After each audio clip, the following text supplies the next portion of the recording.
วัยรุ่นใจเย็นก่อนสตาร์ทใส่หมวกก่อนที่จะได้นอนหวานเฮ้ยพวกพี่น่ะเป็นอะไรกันทำไมถึงไม่ชอบใส่หมวกครับก็ไม่เข้าใจจริงๆแล้วพอไม่เข้าใจจริงๆมันเป็นอะไรกันนะวัยรุ่นพวกนี้เฮ้ยทำไมไม่ใส่หมวกขับขี่ปลอดภัยอันตรายหายห่วงเฮ้ยทำไมไม่ใส่หมวกมันผิดกฎหมายเดี๋ยวจะโดนตำรวจมาจับเดี๋ยวจะโดนเขาปรับใส่หมวกเถอะครับพี่ผมขอร้องขับขี่ปลอดภัยบนถนนระวังจะน็อกวัยรุ่นขับขี่ปลอดภัยถ้ายังไม่อยากตายให้ใส่หมวกกันน็อกเดี๋ยวน็อกจะน็อกเดี๋ยวน็อกสถานีวิทยุกระจายเสียงแห่งประเทศไทยจังหวัดเชียงใหม่ FM 93.25 เมกะเฮิรตซ์ผู้นำด้านข่าวสารในจังหวัดเชียงใหม่ โดยเน้นการมีส่วนร่วมของภาครัฐ ภาคเอกชน และเครือข่ายภาคประชาชนในพื้นที่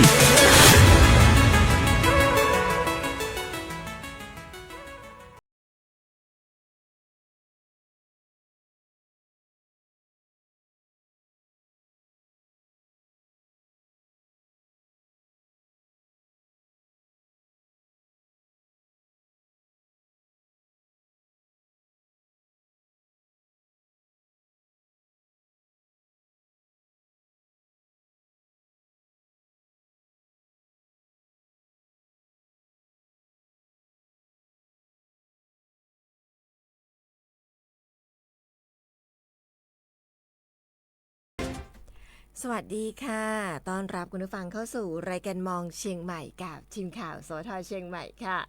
เราจะเจอกันแบบนี้เป็นประจำในทุกวันจันทร์ถึงพฤหัสบดีค่ะวันนี้เราจะเจอกันในวันพุธค่ะคุณผู้ฟังวันพุธที่9เดือนตุลาคมพุทธศักราช2567นะคะวันนี้ต้องบอกก่อนมาผิดวันค่ะเพราะว่าเป็นผู้ประสบภัยนะคะเป็นผู้ประสบภัยที่ยังไม่ได้เข้าบ้านเลยค่ะคุณผู้ฟังคะออกมาตั้งแต่วันที่3ตุลาคมออกจากบ้านมานะลากกระเป๋าออกจากบ้านมาเข้าบ้าน AF มาตั้งแต่วันที่3ตุลาคมจนถึงวันนี้นะคะยังไม่ได้กลับเข้าบ้านเลยเนื่องจากว่าน้ำลดหรือยังน้ำลดแล้วแต่ว่าน้ำประปาไม่ไหลค่ะนะคะเมื่อวานนี้น้ำประปาไม่ไหลก็ยังคงวันนี้เนี่ยเห็นเริ่มมีไหลในบางพื้นที่แล้วนะคะเดี๋ยวต้องเช็คกันก่อนว่าจะเป็นอย่างไรถามว่าทำไมลากกระเป๋าออกมาตั้งแต่วันที่3บ้านอยู่ในโซนที่2ค่ะคุณผู้ฟังแถวถนนเจริญประเทศเพราะฉะนั้นก็คือเข้าตั้งแต่3ตุลาคมค่ะคุณผู้ฟังนะจริงๆไม่ใช่ว่าอยู่โซนที่2นะเพราะว่าจริงๆแล้วบ้านพี่เอ๋เนี่ยอยู่ติดน้ำปิงเลยว่าได้ก็จะสังเกตเห็นน้ำตลอดเวลาอยู่แล้วใช่แล้วก็น้ำเข้าค่อนข้างจริงๆแล้วเนี่ยเช้าวันนั้นเนี่ยน้ำเข้าแล้วนะน้ำบนถนนเท่าที่แบบตอนออกมาทำงานอะไรอย่างเงี้ยค่ะแต่ว่าทางเทศบาลนครเชียงใหม่ก็มีการปิดจุดที่น้ำฟันล้อต้องบอกอย่างเงี้ยค่ะก็ทำให้น้ำย้อนไหลกลับลงไปในลำน้ำปิงแต่ว่ามาขึ้นจริงๆก็ช่วงบ่ายๆค่ำๆนะคะก็คือขึ้นมาบ้านหน้าบ้านนะคะไม่ได้อยู่ในตัวบ้านปากซอยบ้านเนี่ยประมาณอกค่ะคุณไม่มีใครไปถึงดิฉันเลยนะคะก็ต้องใช้เรือวันแรกๆเนี่ยที่น้ำท่วมเนี่ยอาจจะยังไม่ถึงคุณก็ยังมีรถใหญ่ที่สามารถเข้าไปดำเนินการอพยพแจกจ่ายอาหารอะไรอย่างเงี้ยนะคะผมว่าโซนน้ำปิงเนี่ยใกล้ๆอย่างโซนเจริญประเทศใช่ไหมครับเจริญประเทศเจริญเมืองแล้วก็โซนเจริญเมืองถือว่าไกลไปเจริญประเทศแล้วก็ช้างคลานน้ำเชี่ยวและแรงมากเพราะอยู่ใกล้น้ำปิงมากคุณเชี่ยวมากๆต้องบอกอย่างนี้คือจริงๆแล้วคือเวลาเดินนะคะถ้าสมมติว่าต้องบอกว่าเป็นหญิงไทยไซส์มาตรฐานคุณคือน้ำมาทีนี่คือเหมือนต้องเดินสืบเท้าอะค่ะคุณเดินเหมือนเด็กเดินสืบเท้าเพื่อที่จะต้องให้เรามั่นคงอะไรอย่างเงี้ยค่ะเพราะว่าด้วยเสื้อผ้าด้วยชุดเราด้วยเปียกมันหนักแรงมากแล้วก็แบบโหเซซัดมากเลยคุณก็ถือว่าครบรอบ1 อาทิตย์นะที่ไปเจอคุณผู้ฟังใช่ไหมฮะครบรอบ1 อาทิตย์วันที่3เราจัดรายการเสร็จพอช่วงบ่ายแล้วก็ได้รับคำสั่งให้ออกจากพื้นที่เพื่อไปติดตาม ข่าวนอกพื้นที่หลังจากนั้นแล้วก็กลับเข้าสถานีไม่ได้อีกเลยวันที่3เนี่ยดิฉันไม่ได้จัดรายการคุณจัดกับคุณเจี๊ยบคุณจัดกับน้องเจี๊ยบแล้วก็ดิฉันจะหายไปตั้งแต่วันที่2ดิฉันจัดถึงวันที่2แล้วฉันก็จะหายไปครบ1 อาทิตย์นะครบ1 อาทิตย์พอดีวันที่9ดิฉันกลับมาฉันหายไป1 อาทิตย์แบบเต็มเลยคุณผู้ฟังนะคะยังอยู่กับพวกเราทีมข่าวสท.เชียงใหม่ดิฉันพิมลกันเดชะชัยค่ะผมคมสันต์ครับวงครับค่ะพี่เอกกลับมาแล้วนะฮะกลับมาแล้วนะคะหลายท่านที่ถามหาไม่ได้ลอยตามน้ำไปนะกลับมาแล้วนะคะก็กลับมาพร้อมกับอากาศที่ต้องบอกว่าร้อนพอสมควรเลยในช่วง 2-3 วันที่ผ่านมาแต่ผมว่าสังเกตว่าช่วงเย็นกับช่วงเช้าเนี่ยเริ่มมีลมพัดเย็นๆนะลมช่วยเย็นๆน่าจะเริ่มมีลมหนาว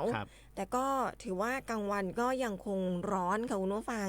มาดูเรื่องของพยากรณ์อากาศตั้งแต่ช่วงเวลา 6 นาฬิกาวันนี้จนถึง 6 นาฬิกาวันพรุ่งนี้กันสักนิดหนึ่งค่ะสภาวะอากาศทั่วไปบริเวณความกดอากาศสูงหรือมวลอากาศเย็นที่ปกคลุมภาคเหนือตอนบนและภาคตะวันออกเฉียงเหนือตอนบนมีกำลังอ่อนลงค่ะแต่ยังคงทำให้ภาคเหนือตอนบนมีอากาศเย็นในตอนเช้าในขณะที่มีลมฝ่ายตะวันออกพัดปกคลุมภาคเหนือตอนล่างลักษณะเช่นนี้ค่ะทำให้ภาคเหนือยังคงมีฝนฟ้าคะนองเกิดขึ้นบางแห่งวันนี้สำหรับจังหวัดเชียงใหม่บ้านเรามีฝนฟ้าคะนอง20%ของพื้นที่ค่ะอุณหภูมิสูงสุด35 องศาเซลเซียสอุณหภูมิต่ำสุดวันพรุ่งนี้ที่23 องศาเซลเซียสคุณถ้าเรามาดูเรื่องของการคาดหมายปริมาณฝนสะสมจากช่วงก่อนที่จะหายไปพร้อมกับน้องน้ำเนี่ยนะคะก็จะเห็นเรื่องของการคาดหมายปริมาณฝนสะสมอยู่ในสีแดงสีเหลืองเข้มที่เราจะคุยกันเสมอว่าเป็นแตงไทยแบบสุกจัดแก่จัดแต่ว่าวันนี้เนี่ยกลับเข้าสู่สภาวะเกือบจะปกติแล้วเรื่องของการคาดหมายปริมาณฝนสะสมเนี่ยจะเป็นในโซนสีเขียวแล้วก็โซนสีเหลืองนั่นก็คือฝนเล็กน้อยแล้วก็ฝนปานกลางค่ะเป็นลอดช่องแตงไทยได้วันนี้ลอดช่องเยอะหน่อยขยับขึ้นนะครับเมื่อวานนี้เขียวทุกอำเภอเหรอคะเมื่อวานเป็นลอดช่องอย่างเดียววันนี้พอมีแตงไทยแซมบ้างเล็กน้อยนะไปดูแตงไทยของดิฉันก่อนละกันวันนี้เรื่องของการคาดหมายปริมาณฝนสะสมในพื้นที่จังหวัดเชียงใหม่ในระดับปานกลางวันนี้แตงไทยเนี่ยอยู่ที่ในส่วนของอำเภอแม่แจ่มอำเภอกัลยาณิวัฒนาอำเภอเสมิงข้ามมาที่โซนของอำเภอพร้าวดอยสะเก็ดแม่อ่อนแล้วก็สันกำแพงนะคะนี่ก็คือเป็นมีการคาดหมายปริมาณฝนสะสมอยู่ในระดับปานกลางก็คือแตงไทยส่วนที่เหลือทั้งหมดค่ะมีการคาดหมายปริมาณฝนสะสมอยู่ในระดับเล็กน้อยนั่นก็คืออมก้อยดอยเตาฮอดจอมทองนะคะแม่วางดอยหล่อสันป่าตองสารพีหางดงอำเภอเมืองเชียงใหม่สันทรายแม่ริมแม่แตงเชียงดาวเวียงแหงชัยปราการฝางแล้วก็อำเภอแม่อายค่ะคุณก็ถือว่าเป็นนิมิตหมายที่ดีแล้วก็มีลมโชยเย็นๆนะคะสำหรับคุณผู้ฟังหลายๆท่านถามเรามาบอกว่าเชียงใหม่เที่ยวได้ไหมเชียงใหม่มีโซนที่น้ำไม่ท่วมค่ะเชียงใหม่เที่ยวได้นะคะคือเมื่อวานนี้ก็มีท่านผู้ฟังที่อินบ็อกซ์เข้ามาแล้วก็คอมเมนต์เข้ามานะครับบอกว่าจองตั๋วไปแล้วนะครับช่วงวันที่10 ถึง 12 หรือ 15 ตุลาเนี่ยครับบอกมาเที่ยวได้ไหมบอกเที่ยวได้ตอนนี้น้ำแห้งหมดแล้วน้ำแห้งหมดแล้วก็จะมีการฟื้นฟูอยู่ในพื้นที่ที่ได้รับผลกระทบมีน้ำท่วมขังบ้างบางพื้นที่นะครับแต่ว่าถ้าจะถึงช่วงวันที่12 ถึง 15 ตุลาก็น่าจะแห้งหมดแล้วนะผมว่าใช่ค่ะก็จะอยู่บางพื้นที่ยังอยู่ในช่วงของการฟื้นฟูอย่างเช่นท้ายน้ำนะคะแต่ว่าพื้นที่ที่เราไม่ได้รับผลกระทบนะคะก็มีเยอะเนาะคุณนะคุณมาดูพยากรณ์ตลอดทั้งสัปดาห์หน่อยไหมเผื่อคุณผู้ฟังจะได้แบบว่ามีกำลังใจแต่ว่าตลอดทั้งสัปดาห์เนี่ยเมื่อวานนี้ผมได้ดูพยากรณ์อากาศตลอดทั้งสัปดาห์เมื่อวานนี้นะ10%ของพื้นที่เนี่ยทุกวันตลอดทั้งสัปดาห์แต่วันนี้ขยับเพิ่มขึ้นเป็น20%ของพื้นที่ก็น่าจะเป็นช่วงปลายฝนต้นหนาวเลยแหละฮะเพราะว่าเดี๋ยวจริงๆแล้วที่เราเคยคาดการไว้นะตามของพยากรณ์อากาศที่เราได้คุยกันไว้ก็คือเราก็จะมีฝนถึงแค่วันที่15 ตุลาแค่นั้นเองนะหลังจากนั้นก็จะเข้าสู่ฤดูหนาวแล้วนะครับฝนก็จะไม่มีฝนแล้วนะครับก็ตลอดทั้งสัปดาห์ตั้งแต่วันนี้เป็นต้นไปนะครับจนถึงวันอังคารที่จะถึงนี้ฝน20%นะครับของพื้นที่แต่ว่าจะลดลงในช่วงของวันศุกร์เสาร์แล้วก็อาทิตย์น่าจะเป็นช่วงที่ต้อนรับนักท่องเที่ยวเนาะรับลมหนาวเชียงใหม่นะครับแล้วก็หยุดด้วยนะคุณครับเสาร์อาทิตย์จันทร์สัปดาห์นี้หยุด3 วัน นะคะเป็นวันชดเชยวันสวรรคตพระบาทสมเด็จเจ้าอยู่หัวรัชกาลที่9นะคะก็โอ้ฉันว่าเนาะใครวางแผนหยุดยาวโอ้โห3 วันนะ3 วันรวด3 วันก็อย่างที่ฉันบอกไงคุณว่าถ้าแบบถ้าเป็นช่วงปีก่อนๆมันก็ทำให้รู้สึกว่าโอ้ยเข้าสู่ฤดูหนาวอย่างเป็นทางการเนาะไปเที่ยวแบบว่านาขั้นบันไดจิบกาแฟยามเช้าหมอกอ่อนๆสายลมเบาๆอะไรอย่างนี้บรรยากาศนะฮะพอพูดนี่นึกภาพออกเลยนะฮะนะฉันยังคงกลับมาต้องจริงๆเราต้องบอกว่าเชียงใหม่เองต้องส่งเสริมในเรื่องของการท่องเที่ยวนะคะแต่ว่าคุณนึกออกไหมคือในช่วงที่เราไปตะเวนทำข่าวน้ำท่วมสิ่งที่เราเห็นคือเรายังคงเห็นนักท่องเที่ยวมาเที่ยวอ่ะคุณใช่นักท่องเที่ยวคือมันเป็นช่วงที่เขาเรียกว่ายังไม่คาดคิดว่าฝนน้ำมันจะท่วมนะเพราะว่าเราท่วมไปเมื่ออาทิตย์ที่ผ่านมาก็คือครบรอบ1 อาทิตย์พอดีนั่นก็น้ำท่วมอีกรอบใช่น้ำท่วมรอบแรกเนี่ยก็ไม่หนักเท่านี้น้ำท่วมรอบที่2ก็ผมเห็นนักท่องเที่ยวเยอะนะเยอะคุณเราจะเห็นแบบรถบรรทุกที่รับนักท่องเที่ยวนะคะดิฉันมองว่ามีหลายโรงแรมต้องบอกอย่างนี้เลยในพื้นที่จังหวัดเชียงใหม่ที่ได้รับผลกระทบแล้วมีการดูแลในเรื่องของนักท่องเที่ยวเรื่องของที่พักได้ดีมากๆต้องยอมรับนะคุณอันนี้คือต้องยอมรับจริงๆว่าดูแลได้ดีมากๆนะคะยังคงเห็นนักท่องเที่ยวเนี่ยเขาก็ไม่ได้แสดงอาการหงุดหงิดนะบางทีแบบด้วยความที่เขาอาจจะไม่เคยเห็นเราเองเราก็ไม่เคยเห็นน้ำท่วมเชียงใหม่เยอะขนาดนี้อะไรแบบเนี้ยก็เป็นอีกหนึ่งช่วงที่ผ่านมาที่ไปอันนั้นมาก็ถือว่านักท่องเที่ยวยังคงมีไม่ใช่เฉพาะโรงแรมเนาะแต่ว่าหลายภาคส่วนไม่ว่าจะพี่ๆตำรวจทหารหรือหน่วยงานต่างๆที่เข้ามาช่วยลำเลียงนักท่องเที่ยวออกจากพื้นที่คือบางคนเขาก็ไม่ได้ออกมานะถ้าเขาอยู่ในพื้นที่ที่โรงแรมเขาจัดให้นะครับที่อาจจะมีน้ำเยอะหน่อยอะไรอย่างเงี้ยก็ถือว่า Amazing แหละ Amazing แล้วก็ต้องบอกว่าความร่วมไม้ร่วมมือทั้งภาครัฐภาคเอกชนที่สำคัญพี่น้องประชาชนนะคะร่วมไม้ร่วมมือกันแบบดีมากๆเลยจริงๆเห็นความมีน้ำใจเห็นหลายๆอย่างจากมหาอุทกภัยขออนุญาตใช้คำนี้เลยนะมหาอุทกภัยของเราครั้งนี้พูดถึงเรื่องของอุทกภัยต้องบอกว่าระดับน้ำปิงลดลงเรื่อยๆค่ะคุณผู้ฟังลดลงแบบว่ากลับเข้าสู่สภาวะปกติแล้วแหละนะคะณวันนี้ซึ่งถ้าเราจะไปดูที่ P67 บ้านแม่แต่นะคะสันทรายวันนี้เนี่ยระดับน้ำอยู่แค่2 เมตร 10 เซนติเมตรนะคะก็ต่ำกว่าระดับตลิ่งถึงคุณเมตรกว่า3 เมตรของเขาเนี่ยระดับตลิ่งเนี่ย3 เมตร 80 เซนติเมตรแต่ว่าตอนนี้อยู่ที่2 เมตร 10 เซนติเมตรนะคะปริมาณห่างเยอะนะคุณเมตรกว่าเลยล่ะในส่วนของปริมาณน้ำนะคะอัตราการไหลของน้ำเนี่ยวันนี้อยู่ที่ 250.20 ลูกบาศก์เมตรต่อวินาทีตรงนี้เนี่ยรับได้เนี่ย538 ลูกบาศก์เมตรต่อวินาทีแต่ช่วงก่อนนี้มากัน600 700นะคะมากันทีแบบว่าเยอะทีเดียวส่วนที่ P1 สะพานนวรัตน์ก็มีการขึ้นธงเขียวมาหลายวันแล้วนะคะก็อยู่ที่2 เมตร 81 เซนติเมตรระดับตลิ่ง3 เมตร 70 เซนติเมตรนะคะแล้วก็ปริมาณการไหลของน้ำ296 ลูกบาศก์เมตรต่อวินาทีตรงนี้รับได้405 ลูกบาศก์เมตรต่อวินาทีซึ่งช่วงก่อนก็500 600 700เช่นเดียวกันนะคะก็ถือว่าน้ำปิงกลับเข้าสู่สภาวะปกติแล้วตอนนี้หลายๆพื้นที่น้ำแห้งท้ายน้ำยังคงมีน้ำขังในบางพื้นที่แต่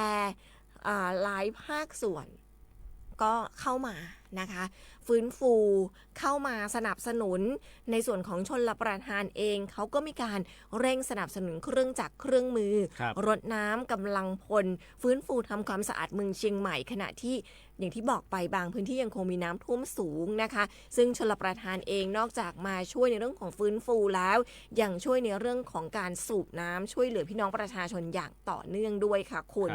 ซึ่งทางด้านของนายอัธวิทย์นาควัชระผู้อำนวยการสำนักงานชลประทานที่1ค่ะได้มีการนำเจ้าหน้าที่พร้อมรถบรรทุกน้ำรถบรรทุกขนเศษดินโคลนรถตักหน้าขุดหลังแล้วก็กำลังเจ้าหน้าที่ค่ะร่วมกับเทศบาลนครเชียงใหม่ร้านค้าโรงแรม ร้านอาหารองค์กรปกครองส่วนท้องถิ่นในพื้นที่ที่ไม่ได้ประสบอุทกภัยนะคะรวมไปถึงเจ้าหน้าที่กู้ภัยอาสามูลนิธิที่เดินทางมาจากต่างจังหวัดค่ะมาร่วมกันทำความสะอาดถนนกำจัดดินโคลนในพื้นที่ตัวเมืองเชียงใหม่โดยปฏิบัติการในบริเวณตลาดอนุสารณ์ก็คือในโซนของไนท์บราซ่าคุณช่วงปลายๆเนาะในส่วนของตลาดอนุสารณ์ถึงจวนผู้ว่าราชการจังหวัดเชียงใหม่นะคะแต่เนื่องจากการประปาส่วนภูมิภาคที่กลับมาเริ่มผลิตน้ำประปาได้แล้วหลังประสบปัญหาน้ำท่วมพื้นที่ผลิตน้ำประปาแต่ก็ยังไม่เต็มประสิทธิภาพค่ะก็ส่งผลให้น้ำประปาในเชียงใหม่ไหลอ่อนทำให้ประชาชนในบางพื้นที่ได้รับความเดือดร้อนเพราะไม่สามารถนำน้ำมาชะล้างดินโคลนทำความสะอาดบ้านได้หากปล่อยไว้ดินโคลนจะแห้งทำความสะอาดยากมากๆเลยคุณยิ่งแห้งยิ่งยากสำหรับดินโคลนนะคะก็มีการประสานขอรถน้ำจากองค์กรปกครองส่วนท้องถิ่นที่ไม่ประสบภัยมาช่วยฉีดล้างบ้านเรือนของพี่น้องประชาชนด้วยนะคะก็จะเริ่มดำเนินการในช่วงระยะนี้ในตัวเมืองเชียงใหม่สำหรับพื้นที่ที่น้ำลดแล้วนะคะแต่ก็ยังคงมีพื้นที่ที่มีน้ำท่วมขังอยู่ค่ะเช่นตำบลฟ้าห้ามตำบลสันผีเสื้ออำเภอเมืองเชียงใหม่แล้วก็อำเภอสารพี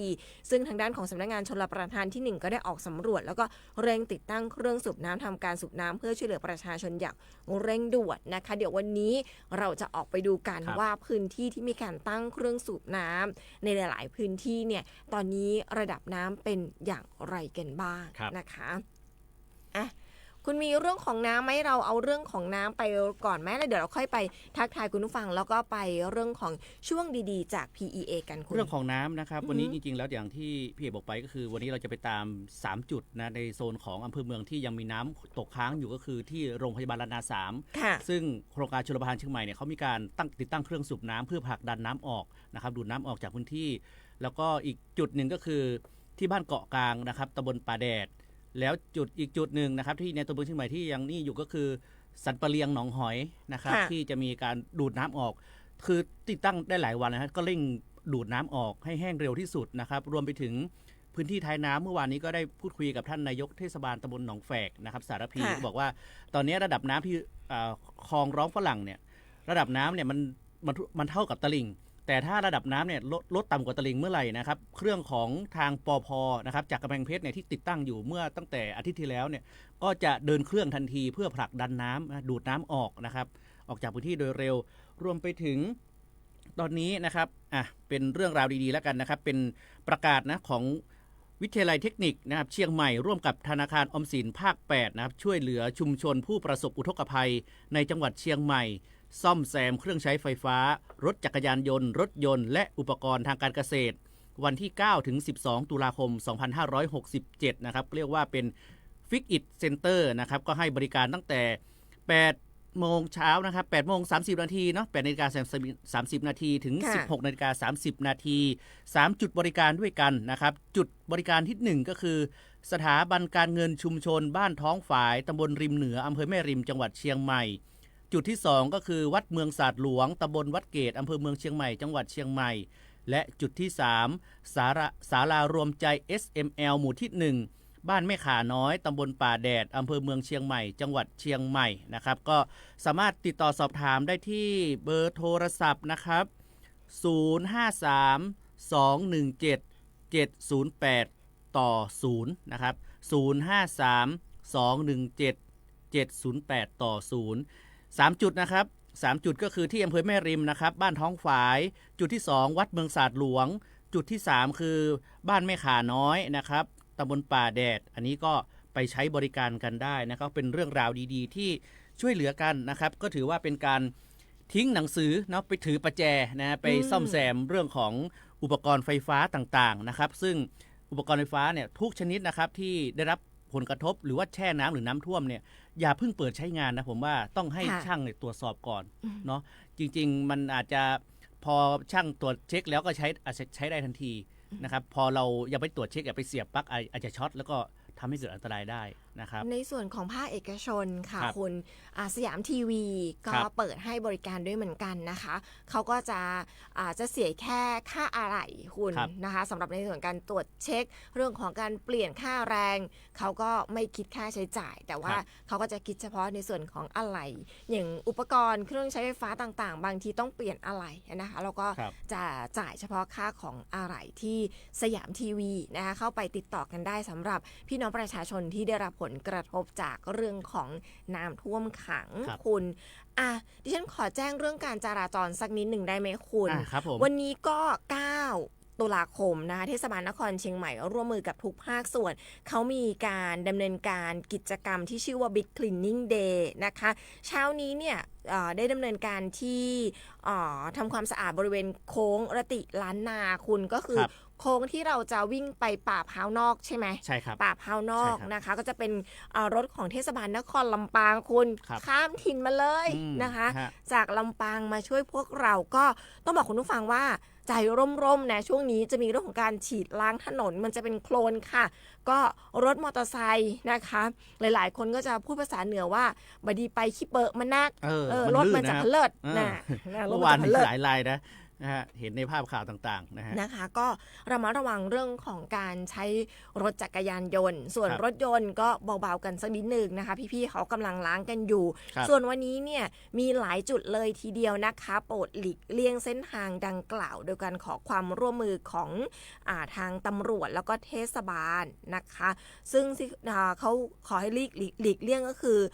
ไม่จอดรถด้วยนะนอกจากหลีกเลี่ยงเส้นทางดังต่อไปนี้วันนี้จะมีการทำความสะอาดที่แยกสะพานนครพิงค์ถึงแยกจวนผู้ว่าค่ะแล้วก็แยกเซเว่นถึงถนนท่าแพแล้วก็ตอกเร่าโจหมายถึงว่านี่บนถนนท่าแพ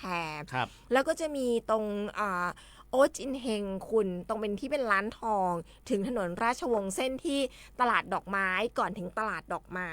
นะคะคุณผู้ฟังก็ตรงคิวรถใช่ตรงคิวรถใช่ค่ะใช่แล้วก็แยกจวนผู้ว่าจนถึงโรงแรมอนันตลาก็คือเส้นเจริญประเทศนะคะแล้วก็มีบุขัวเหล็กจนถึงสะพานเมงลายนะคะก็คือเส้นตรงขัวเหล็กยาวไปหน้าผ่านหน้าค่ายกวิลาไปถึงสะพานเมงลายเลยนะคะแล้วก็จะมีในส่วนของแยกวัดอุปคุตจนถึงแยกบัวระวงหมายถึงเส้นในบราซาตลอดทั้งเส้นจนถึงเกือบถึงที่ทำงานเรานะคะแล้วก็จะไปโรงแรมอนันตลาถึงสะพานเมงรายนั่นคือเส้นถนนเจริญประเทศผ่านทางวัดชัยมงคลโรงเรียนระยินาภาริไทยแล้วก็มงฟอร์ดปฐมนะคะจนถึงเชิงสะพานเมงรายค่ะเพราะฉะนั้นเนี่ยถ้าดูตอนนี้เนี่ยวันนี้เนี่ยเขาจะทำความสะอาด2ฝั่งลำน้ำปิงนะคะทั้ง2ฝั่งเลยก็แล้วก็มีในส่วนของถนนท่าแพบางส่วนจนถึงประมาณตอกเล่าโจนะคะนี่ก็เป็นพื้นที่ทำความสะอาดวันนี้เป็นประมาณสี่เหลี่ยมนะคะตรงบนสะพานตั้งแต่สะพานนวรัตน์นะคะพูดง่ายๆเนาะก็สี่เหลี่ยมลงมาจนถึงสะพานเมงลายค่ะคุณผู้ฟังการจราจรอาจจะติดขัดอย่างที่บอกการมอเตอร์ไซค์ระมัดระวังด้วยขี้เปิดหน้าระวังผเลิศนะคะแล้วก็รถยนต์หลีกเลี่ยงเส้นทางได้ก็หลีกเลี่ยงเส้นทางที่เราพูดถึงกันด้วยค่ะคุณไปทักทายคุณผู้ฟังไหมครับผมวันนี้เดี๋ยวไปทักทายคุณผู้ฟังกันเนาะอยากรู้เหมือนกันว่าท่านผู้ฟังที่อยู่ในแต่ละพื้นที่เนาะน้ำแห้งไปหรือยังหรือว่ายังมีน้ำท่วมขังอยู่ก็อยากรู้เหมือนกันเนาะแล้วก็จะได้เป็นข้อมูลนะครับให้กับท่านผู้ฟังบางทีเขาอาจจะมีญาติพี่น้องอยู่ในพื้นที่แต่ว่าอยู่ต่างจังหวัดเนาะอาจจะติดต่อกันไม่ได้ในเรื่องของบางจุดอาจจะเรื่องของกระแสไฟฟ้านะครับเรื่องของน้ำประปารวมถึงการเขาเรียกว่าการเดินทางนะครับจุดไหนที่ไปมาได้สะดวกรวมถึงความเป็นอยู่ตอนนี้เป็นยังไงบ้างเนาะนะฮะไปแวะทักทายคุณผู้ฟังนะครับไปคนแรกนะคุณพงศักดิ์เพราะว่าดิฉันยังไม่มาคุณพงศักดิ์นะทักทายเข้ามาตอนแรกก็เป็นสติ๊กเกอร์นะรูปหนูว่ายน้ำนะครับแล้วก็สวัสดีทักทายมาด้วยนะครับสวัสดีครับวันพุธ2คนเสียงดีนะครับคุณสุคนครับผมสวัสดีเจ้าสันปะตองเจ้านี้มีแดดออกหันใจเจ้าหน้าที่นะครับหันใจเจ้าหน้าที่และผู้ประสบภัยที่เก็บสิ่งของที่น้ำแช่เช่นตู้เสื้อผ้าฟูกที่นอนต่างๆที่แช่น้ำเมินนะครับมัน เลยนักเคลื่อนย้ายไปทิ้งลำบากและเป็นกำลังใจให้ทุกคนเจ้าอันนี้เห็นด้วยเลยมันหนัก ขนาด ตอนนี้ทั่วเมืองเชียงใหม่โอ้โหมีแต่ส่วนมากก็จะเป็นที่สังเกตเห็นที่ผมขับรถมาเนี่ยก็คือเป็นฟูกเป็นที่นอนเป็นเรื่องของตู้ต่างเตียงอะไรต่างๆที่เป็นไม้อัดที่แช่น้ำอะไรอย่างเงี้ยเยอะใช่ไหม เยอะ คุณ มากตามถนนหนทางต่างๆนะครับก็เดี๋ยวเจ้าหน้าที่นะครับเขาจะมีการไปเก็บเนาะไปทิ้งหรือว่าใครที่พอมีกำลังที่จะสามารถขนไปทิ้งได้เนี่ยเขาก็มีจุดแจ้งนะครับว่าเอาไปทิ้งได้ที่ไหนนะฮะคุณสิริพรครับผมทักทายส่งติ๊กเกอร์รูปหัวใจมาให้ด้วยคุณณภศรครับส่งติ๊กเกอร์รูปหัวใจมาให้ด้วยคุณสุภชัยนะครับสวัสดียามเช้าครับสุขสันต์วันพุธทีมข่าวสวทเชียงใหม่และทุกท่านครับนะคะแล้วก็ส่งติ๊กเกอร์รูปหัวใจมาให้ด้วยส่งติ๊กเกอร์รูปดอกไม้มานะฮะมีถึงแค่นี้ครับวันนี้นะฮะคือดิฉันนี่ไม่สามารถใดๆทั้งสิ้นเลยค่ะ ไม่มาให้ดิฉันเห็นเลยนะคะสำหรับในส่วนของไลฟ์สดวันนี้ไม่เห็นให้ฉันไม่เห็นเลยใช่ฉันไม่เห็นเลยเดี๋ยวไปต่อเนื่องของที่พี่เอ๋พูดถึงเมื่อสักครู่เรื่องน้ำก่อนละกันนะเป็นเรื่องของการทำความสะอาดจริงเขาเริ่มบิ๊กคินนิ่งเดย์กันตั้งแต่เมื่อวานนี้นะฮะทางด้านของเทศบาลนครเชียงใหม่ก็ร่วมมือกับทุกภาคส่วนนะครับจัดกิจกรรมบิ๊กคลีนนิ่งเดย์นะครับทำความสะอาดฟื้นฟูบ้านเรือนทั่วเชียงใหม่ครับหลังสถานการณ์น้ำท่วมเริ่มคลี่คลายด้านนายอัศนีบุรุณุปกรณ์นายกเทศมนตรีนครเชียงใหม่ร่วมกับทุกภาคส่วนจัดกิจกรรม Big Cleaning Day ทำความสะอาดนะครับหลังสถานการณ์น้ำท่วมเริ่มคลี่คลายซึ่งได้รับการสนับสนุนทั้งกำลังคนอุปกรณ์เครื่องมือเครื่องจักรมาช่วยสนับสนุนในการฟื้นฟูเมืองเชียงใหม่ให้กลับมาเป็นปกติโดยเร็วที่สุดด้านอำเภอสันกำแพงครับเขาก็ได้เปิดศูนย์พักพิงผู้ประสบอุทกภัยณโรงพยาบาลส่งเสริมสุขภาพตำบลบ้านตลาดอำเภอสันกำแพงโดยมีการมอบอาหารและน้ำดื่มให้กับผู้ที่เดือดร้อนไม่มีที่พักอาศัยจากเหตุน้ำท่วมจากทุกอำเภอนะครับก็ได้มีการแจกอาหารแล้วก็น้ำดื่มเนี่ยครบทุกมื้อซึ่งเมื่อวานนี้นะครับนายพิญโยพัวศรีพันธ์นายอำเภอสันกำแพงร่วมกับเจ้าที่สาธารณสุขและผู้ใหญ่บ้านหมู่ที่5ตำบลห้วยทรายนะครับอำเภอบ้านทิก็ได้มอบอาหารน้ำดื่มจำนวน40ชุดให้กับผู้ประสบอุทกภัยบ้านหรือที่พักเนี่ยไม่สามารถอาศัยได้ซึ่งปัจจุบันก็มีมาผู้ที่มาอาศัยอยู่ที่ศูนย์เนี่ยจำนวน22คนนะครับที่เดินทางมาจากอำเภอเมืองเชียงใหม่18คนอำเภอสารพี4คนด้วยกันขณะที่อำเภอแม่ริมก็เร่งเดินหน้าฟื้นฟูพื้นที่หลังน้ำลดทันทีครับซึ่งหากดำเนินการเสร็จแล้วก็จะนำทั้งกำลังคนเครื่องมือเครื่องจักรไปช่วยดำเนินการที่อำเภอสารพีนะครับก็ถือว่าเป็นเพื่อนช่วยเพื่อนนะครับซึ่งเป็นอำเภอสารพีเนี่ยเป็นพื้นที่ท้ายน้ำของจังหวัดเชียงใหม่ที่ยังประสบกับปัญหาน้ำท่วมขังอยู่ในขณะนี้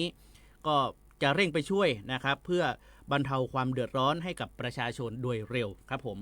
อันนี้ก็เป็นเรื่องราวดีๆเนาะค่ะเป็นเรื่องดีในช่วงของอุทกภัยที่เกิดขึ้นเนาะคุณเราไปเรื่องของ PEA กันสักหน่อยไหมช่วงสิ่งดีๆจาก PEA ค่ะช่วงสิ่งดีๆจาก PEA สำหรับสิ่งดีๆจาก PEA นะครับช่วงนี้ก็เป็นเรื่องของการฟื้นฟูนะครับเป็นข้อแนะนำดีๆหลังจากที่บ้านเนี่ยน้ำท่วมนะครับข้อแนะนำดีๆจาก PEA นะฮะก็หลังจากน้ำท่วมนะครับเขาก็ได้แนะนำวิธีฟื้นฟูนะครับเช่นสวมถุงมือและรองเท้ายางเพื่อป้องกันอันตรายจากไฟฟ้ารั่วนะครับปิดวงจรไฟฟ้าหรือคัทเอาท์ทั่วทั้งบ้านเพื่อป้องกันไฟฟ้ารั่วเครื่องใช้ไฟฟ้าน้ำท่วมห้ามใช้ทันทีนะครับห้ามใช้งานทันทีควรเรียกช่างไฟฟ้ามาตรวจสอบเพื่อความปลอดภัยตรวจสอบสวิตช์ไฟหรือปลั๊กไฟที่ถูกน้ำท่วมควรทำความสะอาดและทิ้งไว้ให้แห้งก่อนจะใช้งานตรวจสอบอุปกรณ์ปั๊มน้ำและถังนะครับถังอัดความดันว่าสวิตช์ใช้งานได้หรือไม่อันนี้ก็ต้องใช้บริการของช่างผู้ชำนาญงานนะครับและตรวจสอบภายในโถส้วมว่าไม่มีสิ่งใดติดตกค้างหรือมีสัตว์ร้ายหรือแมลงต่างๆนะครับหลบซ่อนอยู่เนาะอันนี้เป็นวิธีง่ายๆเลยที่เราสามารถที่จะสังเกตได้จุดไหนไม่สามารถทำได้ให้แจ้งเจ้าหน้าที่นะครับเช่นเจ้าที่การไฟฟ้าที่แน่ๆเนี่ยคือปลั๊กไฟหรืออุปกรณ์ไฟฟ้าในแช่น้ำแน่นอนค่ะอย่าเพิ่งใช้งานอย่าเพิ่งใช้คือบางทีฉันกลัวเรื่องของไฟช็อตอ่ะคุณอย่างบางทีเนี่ย พอน้ำท่วมบ้านเรานานๆนะคะก็อยากให้เช็คให้เรียบร้อยล้างทำความสะอาดเช็คให้เรียบร้อยก่อนค่อยสับคัทเอาท์ขึ้นถ้าสับคัทเอาท์ขึ้นเนี่ยบางทีเนี่ยเกิดไฟช็อตขึ้นมาจะอันตรายมากๆต้องเช็คเลยเนาะต้องถอดปลั๊กต้องเช็คใช่เพราะว่าบางทีตอนน้ำท่วมเราอาจจะไม่ได้ถอดปลั๊กอุปกรณ์ไฟฟ้าทุกตัวทุกชิ้นนะครับก็เช็คก่อนว่าถอดออกให้หมดก่อนที่จะเอาคัทเอาท์ขึ้นนะครับก่อนที่จะมีการบางทีบางบ้านเนี่ยเขามีการเขาเรียกว่าถูกตัดกระแสไฟฟ้าตั้งแต่ช่วงแรกๆแล้วคัทเอาท์อะไรยังไม่ได้เอาขึ้นหรือว่าเอาลงอยู่แล้วแต่อุปกรณ์ไฟฟ้าอย่างอื่นเช่นแอร์อะไรต่างๆยังไม่ได้เอาเบรกเกอร์ลงเพราะแอร์เนี่ยเขาจะมีเบรกเกอร์แยกต่างหากนะครับแอร์เครื่องทำอุ่นอะไรต่างๆอย่างเงี้ยให้เช็คก่อนนะครับก่อนที่เราจะเอาคัทเอาท์ขึ้นนะครับเพื่อความปลอดภัยนะครับค่ะคือจริงๆแล้วช่วงนี้ต้องเป็นช่วงของการฟื้นฟูเนาะในบ้านเราต้องตรวจเช็คอุปกรณ์ต่างๆที่เราจะนำมาใช้ทั้งหมดนะคะไม่ว่าจะเป็นเรื่องของรถยนต์ดิฉันว่ารถยนต์หลายๆคันรถจักรยานยนต์หลายๆคันที่จมน้ำในช่วงที่ผ่านมานะคะก็ต้องตรวจเช็คสภาพก่อนนำกลับมาใช้งานนะคุณผู้ฟังอันตรายนะสำหรับเรื่องของเครื่องใช้ไฟฟ้ารถยนต์รถจักรยานยนต์นะคะอีกหนึ่งเรื่องต้องแจ้งเตือนอันนี้ขออนุญาตแจ้งเตือนไปยังผู้ประกอบการร้านค้านะพออุทกภัยก็จะมีบางท่านบางคนเนี่ยแอบคุณกักตุนสินค้าแอบช่วยโอกาสขึ้นราคาสินค้ามีความผิดตามกฎหมายนะฮะมีความผิดนะคะเพราะฉะนั้นทางด้านของสำนักงานพาณิชย์จังหวัดเชียงใหม่ก็แจ้งเตือนผู้ประกอบการร้านค้าห้ามกักตุนสินค้าหรือช่วยโอกาสขึ้นราคาสินค้าโดยเฉพาะสินค้าที่จำเป็นในช่วงของอุทกภัยคุณตอนนี้เนี่ยที่หายากยิ่งกว่างมเข็มในมหาสมุทรก็คือไม้รีดน้ำไม้รีดน้ำไม้รีดโคนไม่กวาดทางมะพร้าวไม่กวาดทางมะพร้าวแล้วก็ไม้ที่ขัดคุณที่เป็นแปลงยาวๆที่เอาไว้ขัดพื้นไว้ขัดพื้นครับนะคะตอนนี้นี่หายากยิ่งกว่างมเข็มในมหาสมุทรอีกนะคะซึ่งทางด้านของพาณิชย์จังหวัดเชียงใหม่นะคะก็แจ้งเตือนผู้ประกอบการร้านค้าห้ามไม่ให้มีการกักตุนสินค้าหรือฉวยโอกาสขึ้นราคาสินค้าหรือจำหน่ายสินค้าในราคาสูงเกินสมควรหรือไม่ปิดป้ายแสดงราคาจำหน่ายปลีกโดยเฉพาะสินค้าที่จำเป็นในช่วงที่ประชาชนประสบวิกฤตสถานการณ์อุทกภัยซึ่งการจำหน่ายสินค้าราคาสูงเกินสมควรกักตุนสินค้าหรือปฏิเสธการจำหน่ายหรือประวิงการจำหน่ายโทษจำคุกไม่เกิน7 ปีหรือปรับไม่เกิน 140,000 บาทค่ะหรือทั้งจำทั้งปรับสำหรับโทษของการไม่ปิดป้ายแสดงราคาจำหน่ายปลีกโทษปรับสูงสุดไม่เกิน 10,000 บาททั้งออนไลน์แล้วก็ออฟไลน์นะตามพระราชบัญญัติว่าด้วยสินค้าและบริการพุทธศักราช 2542 ซึ่งรายการที่ต้องแสดงเวลาจะแสดงรายการสินค้านะคะราคาต่างๆเนี่ยต้องเป็นภาษาไทยแต่จะมีภาษาอื่นรวมด้วยก็ได้นะคะต้องบอกให้ชัดเจนราคาที่แสดงต้องเป็นเลขอาราบิกนะคะแต่ว่าจะมีตัวเลขที่เป็นภาษาอื่นด้วยก็ได้ไม่ผิดเหมือนกัน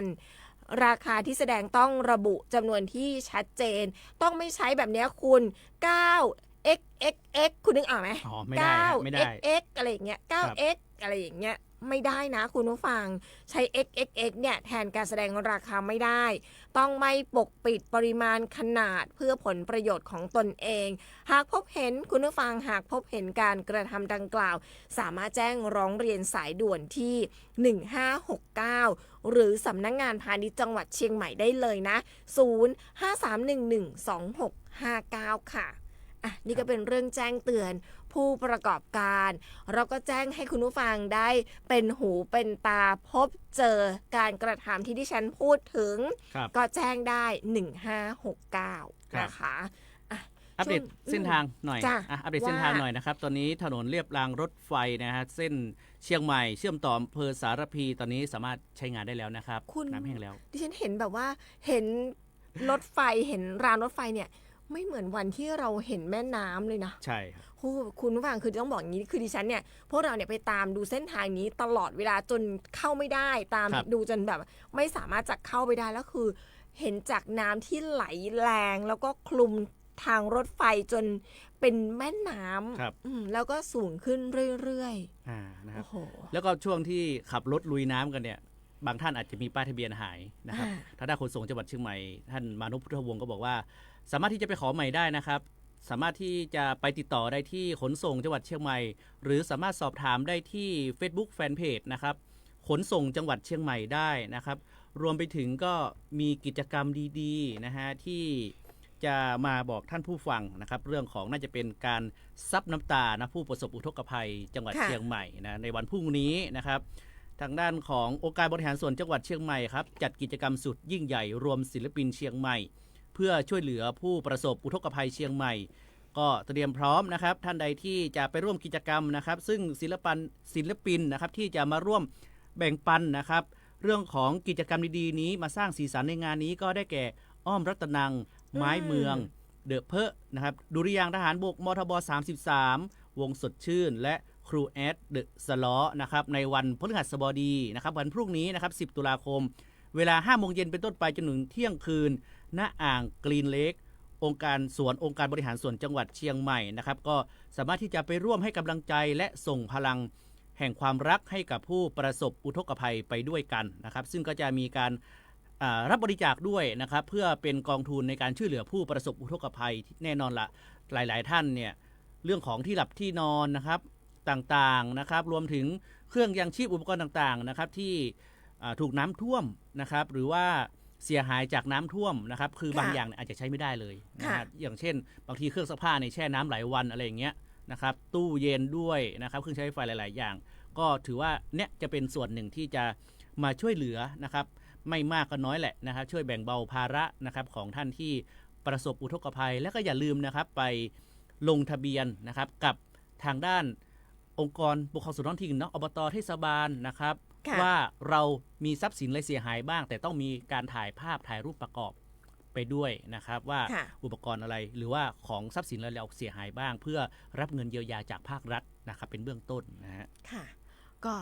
เป็นอีกหนึ่งเรื่องราวแจ้งอัปเดตเรื่องของเส้นทางการจราจรกันด้วยค่ะซึ่งทางด้านของรัฐบาลนะคะทางด้านของรองนายกรัฐมนตรีและรัฐมนตรีว่าการกระทรวงกลาโหมซึ่งเป็นประธานการประชุมศูนย์ปฏิบัติการช่วยเหลือผู้ประสบอุทกภัยวาตภัยและดินโคลนถล่มหรือว่าที่เราเรียกสั้นๆว่าสปช.ค่ะก็ได้ได้แสดงความขอบคุณนะคะสำหรับทุกภาคส่วนที่ร่วมมือกันช่วยเหลือพี่น้องประชาชนในพื้นที่ที่ได้รับประสบอุทกภัยนะคะซึ่งทางด้านของนายจิรายุห่วงทรัพย์โฆษกประจำสำนักนายกรัฐมนตรีในฐานะโฆษกศูนย์ปฏิบัติการช่วยเหลือผู้ประสบอุทกภัยวาตภัยและดินโคลนถล่มหรือสปช.เปิดเผยบอกว่านายภูมิธรรมนะคะเวชยชัยรองนายกรัฐมนตรีและรัฐมนตรีว่าการกระทรวงกลาโหมได้กล่าวเรื่องนี้ก่อนการประชุมสถานการณ์น้ำท่วมอำเภอเมืองเชียงใหม่ว่าเป็นสิ่งที่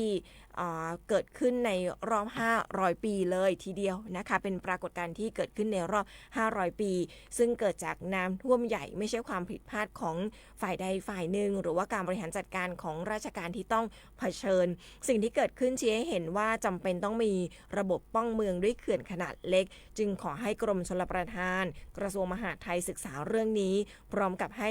ร่วมมือกับทางส่วนศึกษาส่วนท้องถิ่นศึกษาแนวทางเส้นทางน้ำให้เกิดการระบายน้ำให้มากที่สุดด้วยนะคะรวมถึงให้ศึกษาอย่างจริงจังในเรื่องของการฟื้นฟูสภาพป่าไม้เพิ่มพื้นที่ต้นน้ำเพื่อสร้างความสมบูรณ์และก็ป้องกันการพังทลายของดินโดยให้จัดตั้งคณะทำงานนำผู้มีประสบการณ์ที่มีความรู้มาร่วมกันศึกษาและก็วางแผนในระยะสั้นและระยะกลางรวมไปถึงระยะยาวต่อไปในอนาคตซึ่งต้องการเห็นคำแนะนำที่สามารถเกิดขึ้นภายใน3 เดือนนี้เพื่อที่จะได้ดำเนินการออกแบบรับมือกับสถานการณ์ต่อไปค่ะซึ่งในที่ประชุมเนาะก็มีการรับทราบเรื่องของการดำเนินงานภายใต้คำสั่งศูนย์ปฏิบัติการช่วยเหลือผู้ประสบอุทกภัยวาตภัยแล้วก็ดินโคลนถล่มของสปช.ส่วนหน้าในพื้นที่ของจังหวัดเชียงรายก็คาดว่าจะดำเนินการแล้วเสร็จนะคะ 100% คุณในวันที่ 21 ตุลาคม 2567 นี้เมื่อวานเขาก็มีเปิดปฏิบัติการปิดถนนคุณกลางเมืองเชียงรายเพื่อที่จะรีดโคลนดูดโคลนทำความสะอาดกันด้วยช่วงนี้เนี่ยมีการเร่งดำเนินการทั้งกลางวันแล้วก็กลางคืนกันเลยทีเดียวสำหรับในพื้นที่ของจังหวัดเชียงรายเช่นเดียวกับบ้านเราแหละก็ต้องเร่งดำเนินการเพราะว่าเข้าสู่ช่วงไฮซีซั่นเชียงใหม่เชียงรายคือพื้นที่ที่นักท่องเที่ยว ให้ความสนใจก็ถือว่าเป็นหมุดหมายนะครับของนักท่องเที่ยวนะครับไม่ว่าจะเป็นชาวไทยหรือต่างชาติที่จะมาเที่ยวเชียงใหม่เชียงรายนะเพื่อมาสัมผัสอากาศหนาวนะครับเป็นพื้นที่ยอดฮิตโดยเฉพาะเชียงใหม่ของเราเนี่ยยอดดอยอินทนนท์ใช่คุณแต่ก็พูดถึงยอดดอยอินทนนท์ไปแอบดูมีฮะวันนี้มีดิฉันไปแอบดูก่อนนะไปดูหน่อยนะฉันไปแอบเพื่อจะได้อัปเดตให้ท่านผู้ฟังได้รับฟังนะว่าตอนนี้อากาศบนยอดดอยเนี่ยเป็นยังไงบ้างมีทะเลหมอกหรือยังอะไรอย่างนี้เดี๋ยวนะผมจะไปแอบดูก่อนไม่แน่ใจว่ามีหรือยังคุณพูดถึงอินทนนท์เนี่ยดิฉันนึกถึงแบบจะหมอกจางๆนี่มีแล้วค่ะคุณผู้ฟังเดี๋ยวนะดิฉันขออนุญาตเข้าไปดูวันนี้บรรยากาศเช้าของวันที่9นะคะช่วงเวลา 7:00 น.วันนี้ยอดดอยแล้วก็กิ่วแม่ปานท้องฟ้าเปิดค่ะไม่มีฝนนะคุณภาพอากาศดีมากๆวันนี้เนี่ยยอดดอยอุณหภูมิต่ำสุด11องศาเซลเซียสที่กิ่วแม่ปานเนี่ย12องศาเซลเซียสที่ทำการของอุทยานแห่งชาติดอยอินทนนท์เนี่ยนะคะ15องศาเซลเซียสค่ะคุณโอ้ยดูบรรยากาศนะแดดแบบว่าหมอกอย่างที่ฉันบอกเลยค่ะคุณผู้ฟังขาหมอกจางๆกับความเขียวชอุ่มหลังหน้าฝนนี่คุณฉันบิวมากเลยนะเนี่ยหลังหน้าฝนคุณลมเย็นๆ11องศา12องศาเนี่ยคุณโอ้ยกำลังเย็นสบายอาทิตย์หน้านี้มาได้นะเพราะว่าก็พอดีแหละออกพรรษาเชียงใหม่นะมาทำบุญตักบาตรกันด้วยแล้วก็มาเที่ยวนะสัมผัสอากาศหนาวปลายฝนต้นหนาวแหละนะฮะออกพรรษานะครับช่วงอาทิตย์หน้านี้นะฮะมีกลิ่นกาแฟไปหากาแฟแล้วฮะมีกลิ่นกาแฟแบบบางๆอะไรอย่างเงี้ยคุณผู้ฟังอีกหนึ่งพื้นที่ค่ะที่น่าท่องเที่ยวนะเชียงใหม่ยืนยันยังท่องเที่ยวได้ใช่เรามีพื้นที่ที่ไม่ได้รับผลกระทบนะคะไม่ได้แบบท่วมหมดทั้งจังหวัดแต่ว่าเรามีพื้นที่ที่ได้รับผลกระทบเป็นเพียง7โซนในเขตเทศบาลนครเชียงใหม่แล้วก็ในส่วนของอำเภอสารพีบางตำบลนะคะแล้วก็มีอำเภอหางดงแล้วก็มีพื้นที่บางพื้นที่ทางด้านสันผีเสื้อฟ้าห้ามแม่ริมอะไรเนี่ยค่ะบางส่วนเท่านั้นที่อยู่ในเรื่องของการฟื้นฟูแต่ว่าดิฉันมองว่าบ้านเราต้องเร่งฟื้นฟูเพราะว่าอย่างที่คุณบอกปลายฝนต้นหนาวคือช่วงที่ต้องท่องเที่ยวนะคะต้องมาแล้วแหละนะฮะก็เชิญชวนค่ะยังคงเที่ยวได้สำหรับจังหวัดเชียงใหม่คุณดูให้ดิฉันหน่อยได้ไหมในส่วนของคุณผู้ฟังทักทายเพิ่มเติมไหมคือดิฉันเนี่ยไม่มีความสามารถเลยใช่มีทักทายเพิ่มเติมเข้ามามีคุณนึกแสงบุญนะครับบอกว่าเชียงใหม่ปลอดภัยสดใสแล้วครับใช่ค่ะเชียงใหม่ปลอดภัยสดใสแล้วนะคะเดี๋ยวยังไงเนี่ยเรื่องของการรายงานสถานการณ์สาธารณภัยเรื่องของการสรุปเรื่องของพื้นที่รับผลกระทบเนี่ยเดี๋ยวเรามาเล่าให้ฟังในช่วงต่อไปนะคะเพราะว่าขออนุญาตสรุปเรื่องของความเสียหายแล้วก็มาแจ้งคุณผู้ฟังได้ติดตามรับฟังกันว่าในพื้นที่บ้านเราเนี่ยได้รับความเสียหายมากน้อยแค่ไหนแล้วก็มีการดำเนินการอย่างไรกันบ้าง8:57 น.เราไปกันก่อนไม่คุณวันดีครับผมเดี๋ยวไว้เจอกันพรุ่งนี้เดี๋ยวไปติดตามเรื่องของน้ำท่วมแต่ละพื้นที่ให้นะที่ยังมีน้ำท่วมขังอยู่ค่ะเดี๋ยวเราไปติดตามกันแล้วเดี๋ยวยังไงพรุ่งนี้มาเล่าสู่กันฟังค่ะวันนี้เรา2คนไปก่อนสวัสดีค่ะสวัสดีครับ